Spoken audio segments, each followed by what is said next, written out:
My sister's husband confessed he's loved me since before their wedding.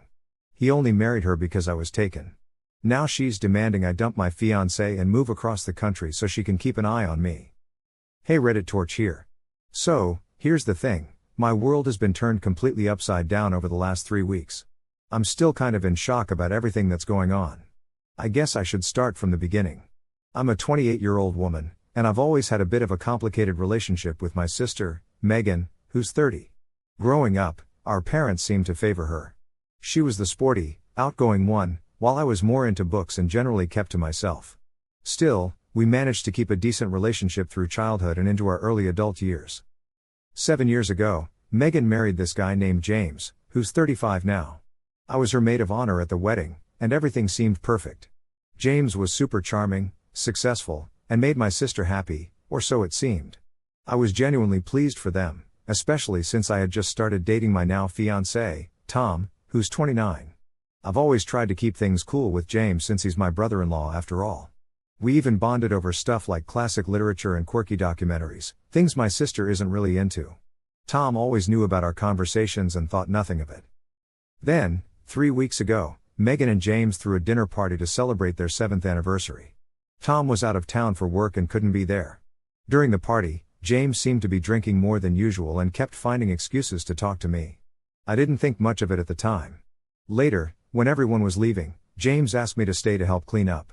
Megan was still saying goodbye to the last guests, so I agreed. That's when things got weird. James suddenly confessed he's been in love with me since before he married my sister. He even said he married Megan just to be close to me as her brother-in-law because I was already with Tom. I was totally floored. I immediately told him he was out of line and left without saying goodbye to Megan. I was shaking the whole drive home. The next morning, I called Tom and told him everything. He was upset, understandably, but said we'd figure it all out when he got back. For the next day, I agonized over whether to tell Megan. She deserved to know, but I feared her reaction. Finally, I decided to tell her. We met for coffee, and I explained everything as gently as possible. I expected her to be mad at James, but instead, she turned on me. She accused me of leading him on and flirting with him over the years. It was insane. She stormed out of the coffee shop, and I didn't hear from her for days. When she finally called, it got even crazier. She said they talked it over and decided to work on their marriage, but there was a catch. I had to cut ties with Tom and move across the country with her and James so she could keep an eye on me. I honestly thought she was joking, but nope, she was dead serious. When I refused, she accused me of choosing my relationship over her marriage and said it proved I had feelings for James. She even threatened to tell our family that I'd been trying to steal him away. When Tom got back, he was super supportive, but this whole thing has put a damper on our engagement. Instead of planning our wedding, we've been dealing with this mess. Then, yesterday, Megan showed up at our place out of the blue.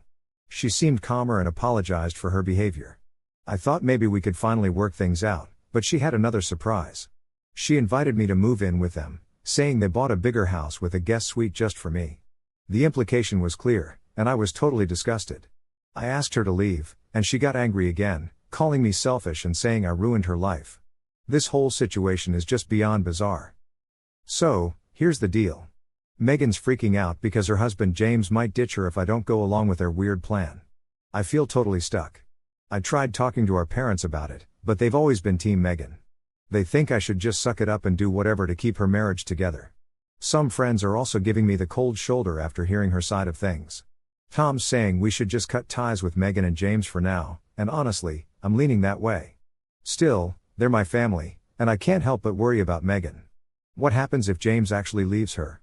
Will she hate me forever? I'm seriously losing it over here. Am I in the wrong for not giving in to what they're asking? Should I be doing more for my sis? Has anyone else ever been in a mess like this? Update time. Thanks a million to everyone who chimed in on my first post. Your support has been amazing. The last week has been wild, so here's the scoop. Right after I posted, Megan bombarded my phone with calls and texts. I ignored them at first, like many of you suggested, to set boundaries. Then she sent me this message that was straight up chilling, basically threatening to show everyone what a terrible sister I am if I didn't help her out. Tom and I decided we had to do something more drastic. We reached out to a lawyer who knows all about harassment stuff. She told us to keep a record of everything and helped us put together a cease and desist letter for Megan and James. I didn't want to go legal against my own sister, but things were getting out of hand. The letter worked, kinda. Megan quit contacting me directly, but then she went next level by creating a private social media group with our extended family and some mutual friends where she spun this crazy story. She accused me of having this emotional thing with James for years, using old texts between me and him about books and movies as proof. Of course, she left out her parts of the convo where she was cool with it all. My parents called me super angry. They didn't even let me say anything before accusing me of always being jealous of Megan. My mom even suggested I move away with them to start fresh. I snapped and hung up. Tom's been my anchor through all this. We invited our closest friends over to explain everything before Megan could get to them. Luckily, they believed us. A few friends even admitted they'd noticed James being a bit too friendly with me before but hadn't thought much of it. The biggest surprise came from my Aunt Sarah, who's my mom's sister. She called me privately to say she didn't buy Megan's story at all. Turns out, James had made some sketchy comments to my cousin Julia, who's 25, last Christmas. Julia told Sarah but was too shy to go public. Sarah encouraged Julia to tell me, and she did, even showing me some creepy texts James sent her. With this new info, I decided to confront James, even though Tom said not to. I told James the first was aware of his behavior with Julia and that if he and Megan didn't stop lying about me, I'd spill the beans about that incident too. Megan called me, bawling her eyes out, but not to apologize. Instead, she accused me of plotting with Julia to make James look bad. She said I was wrecking her marriage because I was jealous and wanted James for myself. The call turned into a huge shouting match and ended with her saying, "You're dead to me. Hope you're happy now." Tom and I needed to escape from it all, so we booked an Airbnb in a neighboring city for a long weekend just to decompress. We made a tough call while we were away. We're pushing up our wedding date and keeping it super small, just our closest friends, no family drama. It breaks my heart, but I can't have our wedding overshadowed by all this chaos. When we got back, there was a letter from James in our mailbox. It was handwritten on fancy paper. I almost tossed it but curiosity got me. The letter was creepy, to say the least. He apologized for the awkwardness but still claimed we had some special connection. Look, there's no denying it. James wrote a letter saying I was blowing things out of proportion and that once Megan calmed down, all three of us could figure out a way to make everyone happy. He wrapped it up by saying he'd wait for me no matter how long it took. I showed the letter to Tom, and we added it to our growing pile of documents about the whole mess. Tom wanted to confront James, but I managed to talk him into keeping some distance for now. Then yesterday, my mom emailed me saying Megan has checked herself into a mental health facility after having a breakdown. She pointed the finger at me, saying my betrayal was the last straw for Megan. I'm torn about whether to believe this is true or if it's just another attempt to mess with my head. I feel awful for Megan, even though she's put me through hell. She's still my sister, and this was never what I wanted. At the same time, it's infuriating to be painted as the bad guy when all I did was become the unwanted target of my brother-in-law's inappropriate attention. Tom and I are seriously thinking about moving far away after our wedding. Our jobs are remote, so starting fresh somewhere away from all this drama sounds better every day. I'll keep you posted if there are big changes, but for now, we're focusing on our mental health and building a future together. Thanks again for all the support. So, it's been about a month since my last update, and wow, things have been wild. First off, just to clarify about Megan's stay at the mental health facility, it happened, but it was only 3 days, not as long as my mom made it sound. Aunt Sarah has been a surprising ally, letting me know that Megan wasn't too keen on therapy and got worked up whenever the therapists brought up James or her feelings about me.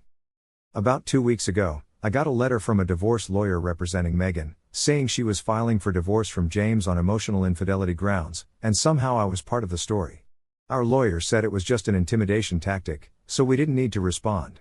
3 days later, Megan called, crying and saying she didn't want a divorce, that she just wanted to scare James into being more committed.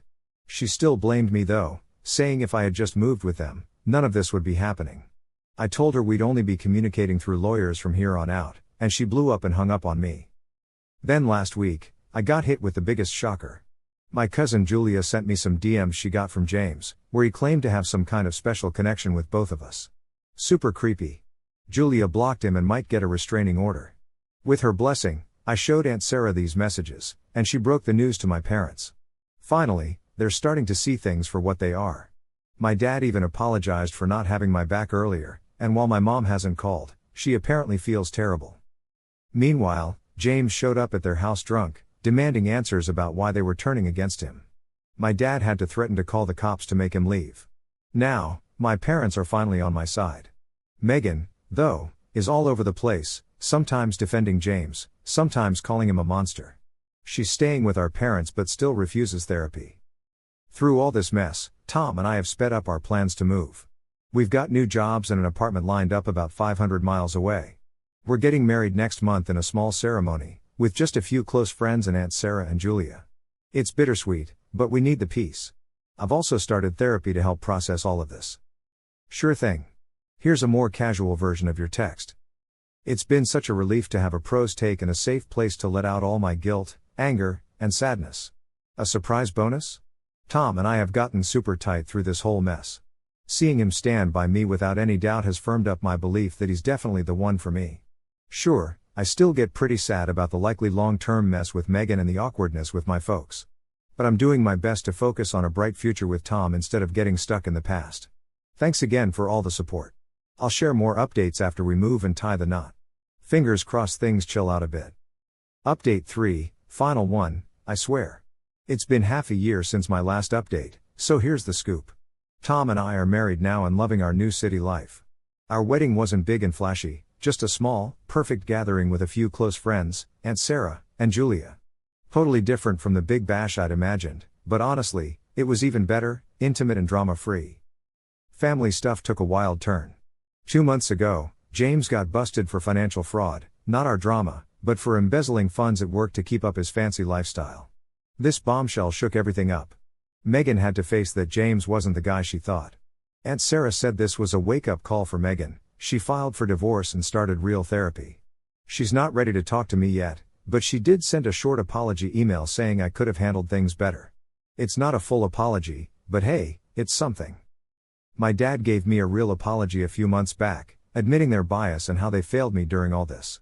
It was painful but validating to hear him say they catered to Megan because her reactions were explosive. My mom took longer, but she finally called last month. It was awkward, but we're trying to rebuild things with occasional chats. The biggest shock involved Julia. After James's arrest, she spoke out about his inappropriate behavior, which led others in the family to share similar stories. Turns out, James was a predator using Megan's relationship to go after other women. This helped Megan see she wasn't just losing to me and his affections, but married to a creep. As for me and Tom, we're thriving here, far from family drama. We've got a great group of friends and are even talking about starting a family, exciting and a bit scary. Therapy's been helping me process everything and set stronger boundaries. I've realized I need to prioritize my own happiness, not just bend over backwards for others. I'm not sure where things with Megan and my parents are heading, but I'm learning to be okay with that. Family should be supportive, not a source of pain. Right now, I'm focusing on my marriage, my career, and creating a life that's not overshadowed by past trauma. Big thanks to Aunt Sarah, Julia, and everyone who's been there for me. This has taught me that chosen family can be just as important, if not more so, than the one you're born into. I got lucky with Tom and finally found the strength to prioritize my happiness. Thanks for being part of this journey. Unless something major happens, this might be it for updates. Your support has been a beacon during one of the toughest times, and I'll always appreciate it. If you want more stories, subscribe to Reddit Torch.